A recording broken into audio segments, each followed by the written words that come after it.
this morning. We bless your name. We glorify your name. Thank you for bringing us once again in your midst, just to worship you, just to bless you. Thank you for everyone that has come. Thank you for those that are watching us on the media, in the name of Jesus. Father, we bless you, we honor you as we start in the name of Jesus. Amen. So welcome you once again for this service. Feel at home and the Lord will bless you. This morning, I want to share on the necessity of prayer. And our theme will come from the book of Mark chapter 6 verse 45 up to 51. I'll read quickly. Immediately he made his disciples get into the boat and go before him to the other side, to Bethsaida, while he sent the multitude away. And when he had sent them away, he departed to the mountain to pray. Mark that. Now when evening came, the boat was in the middle of the sea, and he was alone in the land. Then he saw them straining and rowing, for the wind was against them. Now about the fourth watch of the night, he came to them, walking on the sea, and I would have passed them by. And when they saw him walking on the sea, they supposed it was a ghost and cried out, for they all saw him and were troubled. But immediately he talked to them and said to them, be of good cheer, it is good, it is I, do not be afraid. Then he went up onto the boat to them, and the wind ceased, and they were greatly amazed for they themselves beyond measure and marvel. We want to talk about the necessity of prayer. Prayer is very important for every Christian life. It is very, very, very, very vital for every child of God to pray. And prayer, there is no formula for prayer. And it is true, we can learn from men of God who have gone through. We can learn from the Word of God. We can learn from examples. But the true prayer is you learn by praying. You can read books, you can have things, but that one cannot help you. Prayer, you learn it just by praying, by practicing it. So we want to see how can we, the necessity, the importance of prayer for every believer. And as you pray, you learn to pray just like an art of discipline, just like driving. You cannot go and get a driving license and say you know how to drive. You must practice it. Like carpentry, like painting, like fishing, like even plumbing, you must do a practice. So it is very important that we learn how we can pray. And when you see Jesus, he never taught people how to preach. I've never seen the Bible where he taught his disciples how to preach, but he taught his disciples how to pray and how not to pray. So it is important. And Jesus himself, he prayed. He prayed as much as he was the Son of God, but he prayed. He saw the necessity of prayer. And it's very important for us to understand the necessity of prayer. In Mark 1:35, we see that early in the morning, Jesus was praying. So prayer was very important for Jesus. And in Mark 6:46, at evening he was praying. At another point in verse 47, you see him, he was alone praying. And in Luke 6:12, we see all the night Jesus was praying. It is very important. It is necessary for every Christian to pray. And I want us to dwell on that. We see how it is important for us today to pray. You may have the knowledge, but knowledge without action is useless. You may have knowledge about prayer. You may have heard people talking about prayer. And here, generally in this land, wherever you go, like in funerals, everywhere, people are saying, I want prayer, but they are not praying. It is important that we pray for ourselves. So I want us to look at a very close look at Luke, Mark chapter 6, 45, 52.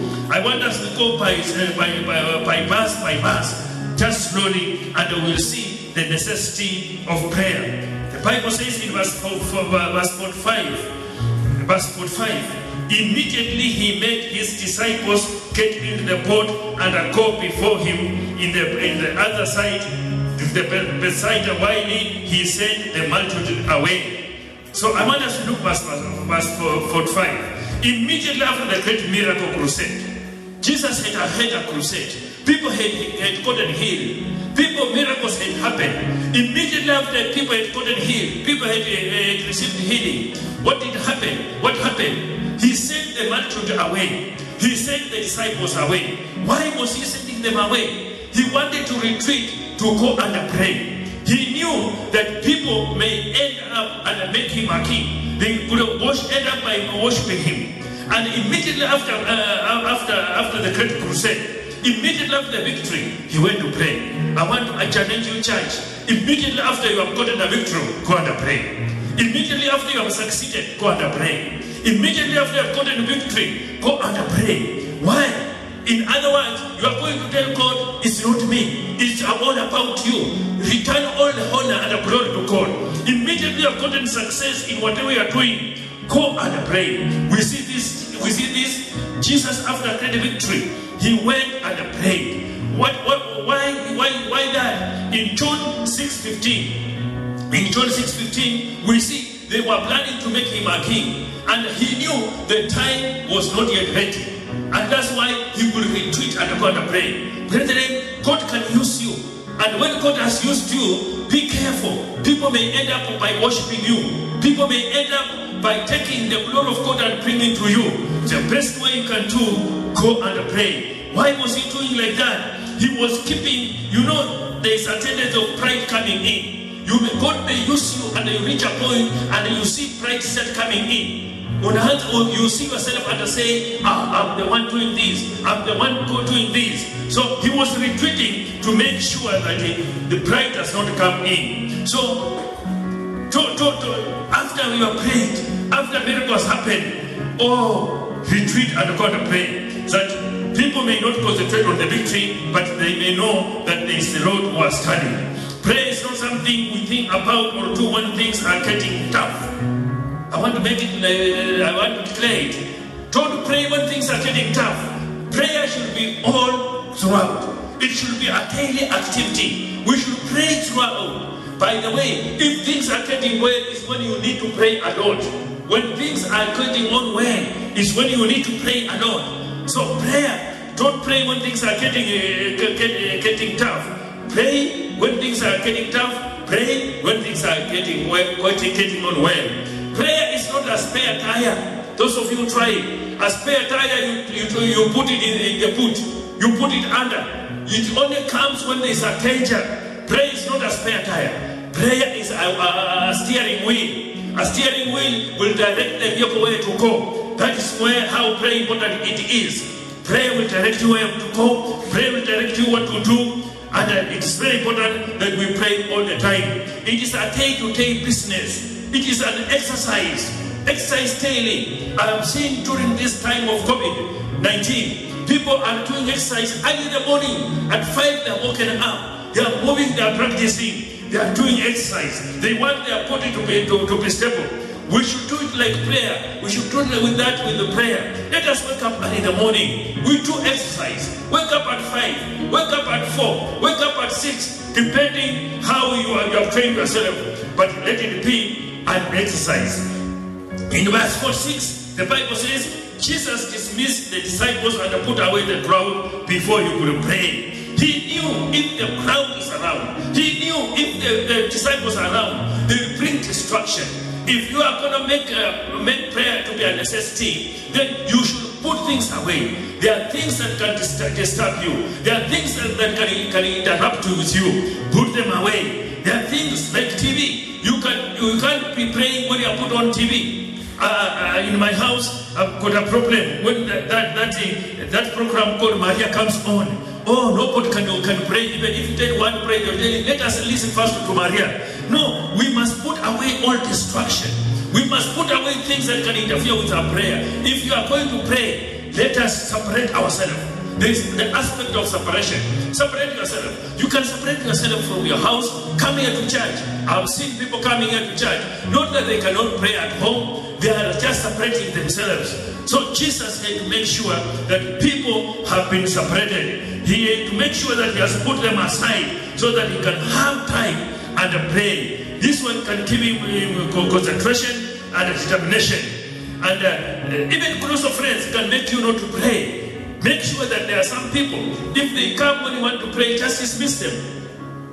I've seen when I want to come to pray, some people are coming and they want to miss me. I tell them, when you have to sit here, me, I'm going to church, I'm going to pray. So there's aspect of separation, and that aspect is is very important. Free yourself from your friends. Free yourself from anything that may make you not to concentrate. And give full attention. When you are praying, give full attention to God. Give full attention to the prayer, and the Lord will bless us. In verse 47, where we read in Mark 6:47, now when evening came, the boat was in the middle of the sea, and he was alone in the land. Now I want you to compare these people. There are two groups of people. Here Jesus is on the land. Here the disciples are in the sea. What was Jesus doing on the land? Jesus was on the land. He was praying. He had separated himself. He was on the land. He was praying. On the land, there is safety. When you are praying, you are safe. Amen? When you are praying, you are safe. The moment you are not praying, you are not safe. Many times when I have not prayed, during the daytime, I woke and I started just wondering what is happening in my life. I realized I did not pray. He was on the land, he was safe. They were in the sea, they were not safe. The Bible says, what happened when they were sea? They were in danger and turmoil in the middle of the lake. The boat was out in the middle of the lake. They were in danger. If you are not praying, you are in danger. And that's why I'm saying there is a necessity for us. This is the importance, the urge for us to pray. If you are not praying, you are in danger. If you are not praying, your life is not safe. Things are not right. But Jesus was on the land praying. They were in the sea. They were not praying. They were in problem. Prayer is a place of safety.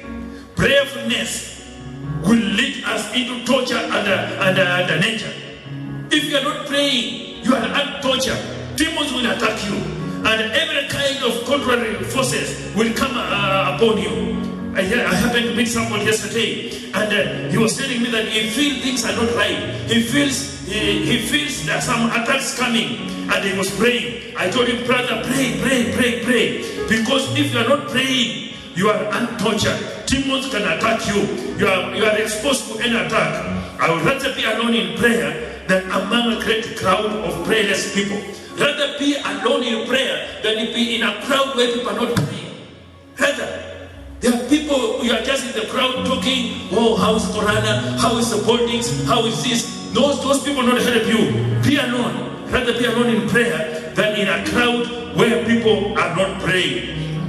The absence of prayer leads to a life of strain and stress. People who are not praying, they are in strain. They are straining. These people, they are straining. They are under stress. We read that in verse 47, they were troubled, they were tormented in roaring, for the wind was against them. If you are not praying, the wind will be against you. But if we pray, this wind will blow the other direction. How I pray that we continue, we pray, we pray, and then we will be saved. I want us to see the prayerlessness. Those people are not praying.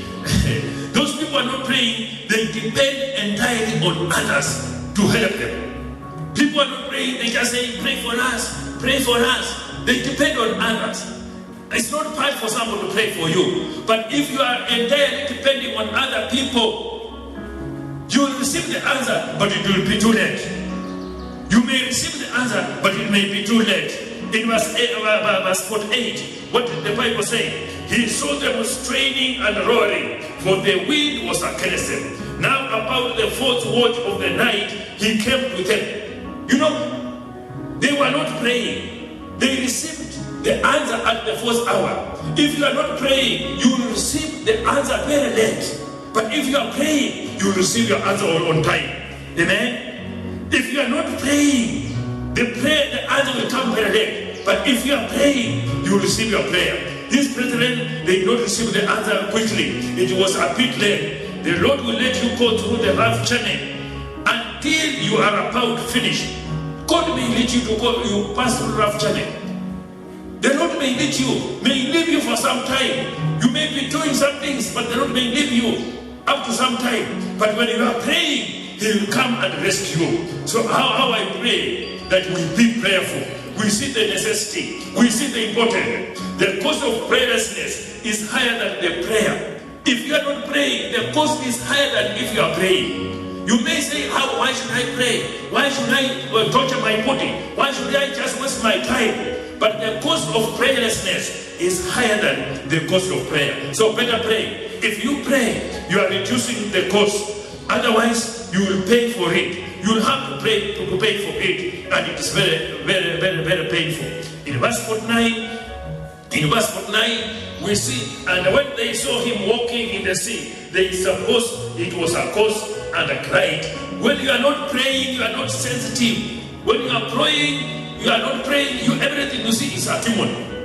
Even when just a dog came, it was carrying some ukali. It left at your door. You will see as if you have been which maybe it was just a dog which was passing with the ukali and it was satisfied and left there. If you are praying, if you are not praying, everything you see is demon. You see a witch. You cannot even come to the service with a small kid like Mama there. You will say they reach my child. If you are not praying, you will see just witches and everything. They saw this, they saw Jesus. And they have been with Jesus. They saw him walking on the water coming. And they say, this is a ghost. Imagine you have been walking with somebody, you live with somebody, he's coming and you see him as a demon. You are not praying. If you are seeing everybody as a demon, you are not praying. Pray that you may know which person is this that is coming. Prayerlessness promotes confusion. Prayerlessness brings confusion and lack of discernment. If you are not praying, you are confused. You are just confused. In fact, you just tell people, today I'm just confused. Check yourself. If you find somebody telling me he's confused, did you ask him, did you pray? Did you pray? If you pray, you cannot be confused. Because you pray to get direction. Prayerlessness brings confusion. Prayerlessness brings lack of discernment. You cannot discern. They say they thought it was a ghost and raised a deep throat scream of terror.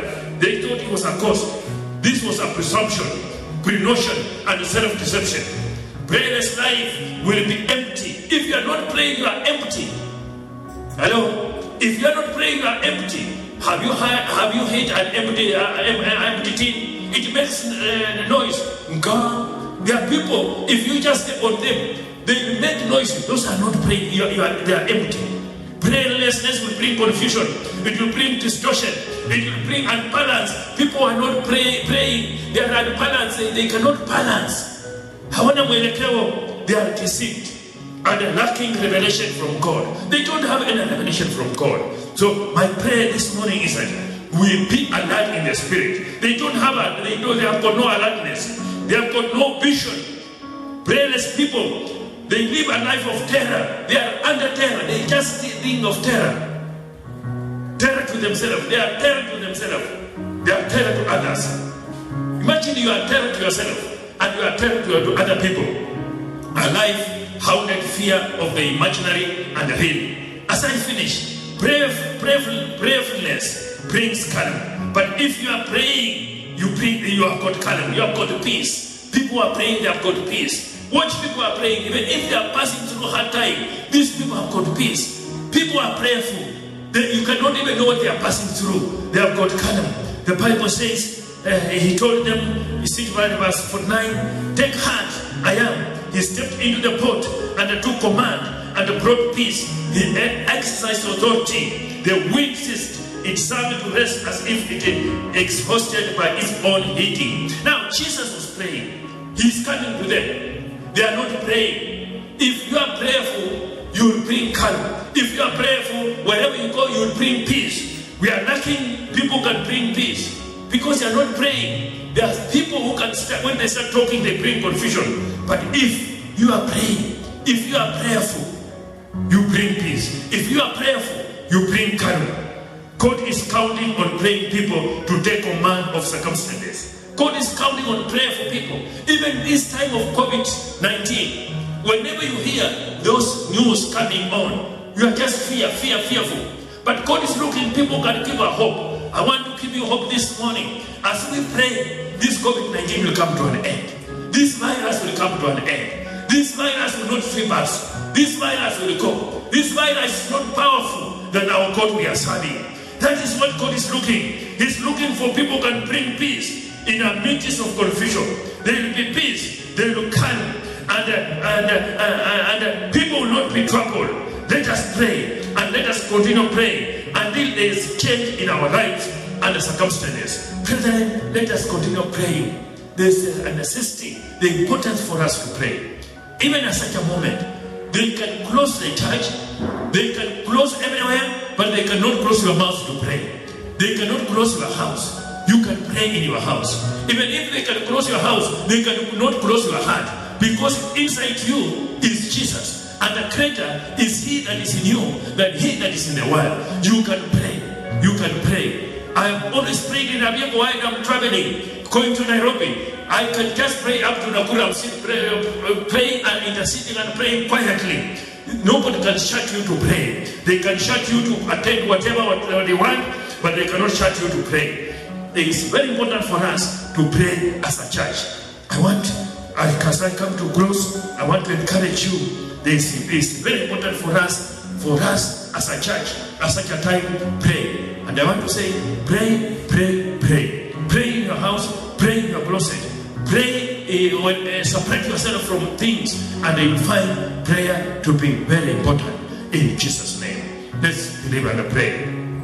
Father, in Jesus' name, this morning we have just learned a scenario where Jesus, his disciple, where he had attended a very big crusade. Things had happened, miracles had happened, and after he had done this, he retreated and prayed. He knew he was going to be made a king, but the time was not yet. He decided to retreat so that he can get more power. And when they started praying, the disciples were left alone. They were not praying, and these disciples, they brought up, they were troubled until Jesus had come to rescue them. You have told us, let us pray. Not that we are in problems. Let us pray when there are problems and when there are no problems. Prayer is not a spare tire. Prayer is a steering wheel. Prayer is not a grocery shop where you go and pick some things when you want. Prayer is just prayer. And we cannot learn prayer by reading books. We can learn prayer by practicing. How we pray, that we are going to practice to pray. Father, I pray for this congregation. I bless them, Lord. And they go home, bless them. Wherever throughout this week, I bless them. I bless them. They are blessed when they go out. They are blessed when they come in. Bless their work of their hands. Bless their business. Bless whatever they are doing in the name of Jesus. Father, we thank you. We bless you. In Jesus' name, we pray and believe. Amen. May God bless you. Amen.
Father, we thank you.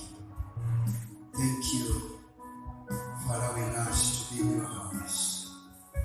worship you, you the only living God.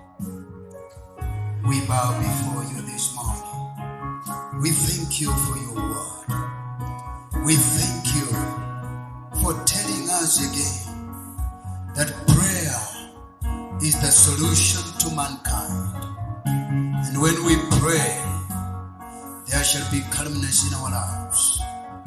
Father, teach us how to pray. Give us grace to pray. Open our hearts to pray. Thank you, Father, even for your servant. We pray that you increase your anointing over his life and bless him, Lord. Thank you for all of us that came today in your sanctuary. Thank you, Father. Thank you even for the offering that has been presented before your altar. We pray, Lord, that you shall receive. Bless each giver. Restore, O Lord, to everyone. Blessed be your holy name for today. We declare it's a blessed day. Thank you, Father. Thank you, Jesus. In Jesus' mighty name we